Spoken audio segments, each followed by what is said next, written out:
Hello and welcome. Today, we're going to unpack a really fascinating philosophical fight, and we're going to do it through a classic sci-fi thought experiment. This is a clash that puts two of history's biggest thinkers head to head, and it all kicks off with one simple but kind of wild question. So just take a second. Really imagine this. A virus creates a hive mind, and the outcome? It's a perfect world. No more war, no more crime. But the process of how we got there, well, that's where things get messy.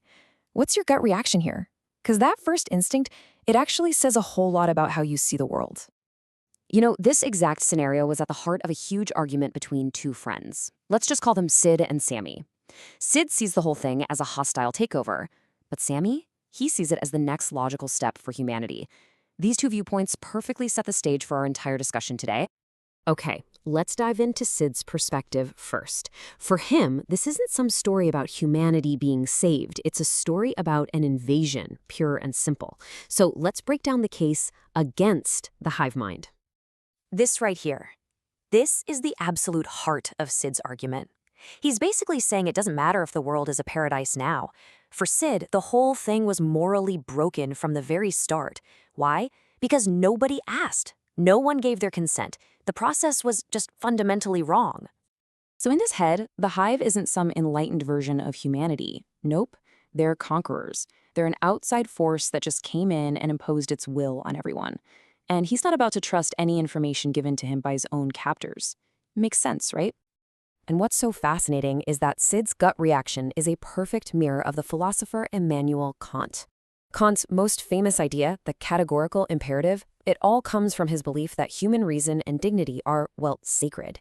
He said you can never use people as just tools to get what you want, no matter how good you think the outcome is going to be. Every single person has to be treated as an end in themselves. And the parallel here is just crystal clear. Sid's demand for consent, that lines up perfectly with Kant's idea of autonomy, the right we all have to make our own rational choices. His skepticism, his demand for rigorous tests, that's Kant's emphasis on rationality. For both of them, using people without their permission, even if it's to create a utopia, is the ultimate moral crime. But of course, Sammy sees this completely differently. For him, getting hung up on how it all started is just missing the bigger picture. He's saying all that matters is the incredible new world that's been created. Sammy's argument is really simple, but it's also incredibly powerful. Just look at the results. I mean, is a world with no suffering, no crime, no waste, isn't that just objectively better than what we had before? He truly believes that this perfect outcome justifies the messy process. And honestly, the evidence seems to be on his side. The hive mind is doing all the things humanity has failed at for centuries. It ended crime, got rid of poverty, and organized society with perfect efficiency. From where Sammy's standing, the new system is just better. And just like Sid has Kant in his corner, Sammy has his own philosophical heavyweight, GWF Hegel. See, Hegel believed history isn't just random chaos. He saw it as a messy but ultimately rational process, moving toward a more organized and better society. For him, a unified group that gets past all the selfish, chaotic desires of individuals, that's not tyranny. That's the next logical step in human development, what he called ethical life. So here we can see again how perfectly Sammy's practical points line up with Hegel's huge theory of history. Sammy's obsession with efficiency and the collective good, that totally mirrors Hegel's idea of a higher, more rational state.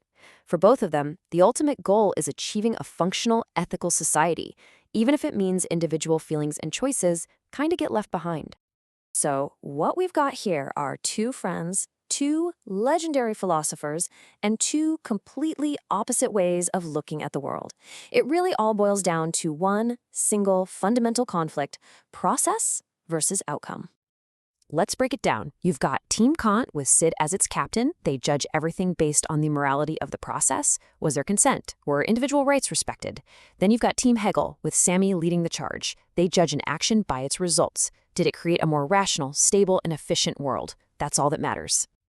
Here's a really simple way to think about it. Imagine you're on a road trip. The Kantian, or the process person, would say the trip is only a success if everyone agreed on the destination and the route before you even started the car. The process is everything.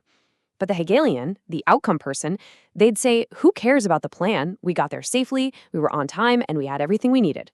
For them, the outcome is all that matters. So that brings us right back to you, because understanding this big divide, it's not just about a sci-fi show, it's really about understanding your own moral compass. Think back. When I first described that hive mind scenario, what was your immediate gut reaction?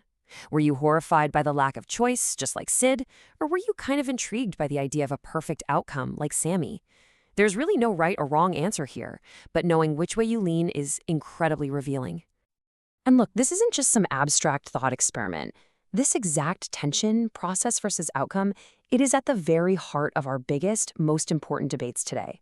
How much individual liberty should we be willing to sacrifice for the so-called greater good? What should the role of government be? Is new technology always progress? This one philosophical divide shapes our entire world. Which leaves us with one final thought to chew on. Imagine the perfect world is here. All war, all suffering, all injustice, gone. The only price you have to pay is your individual choice. Would you pay it? Something to think about. Thanks for joining me.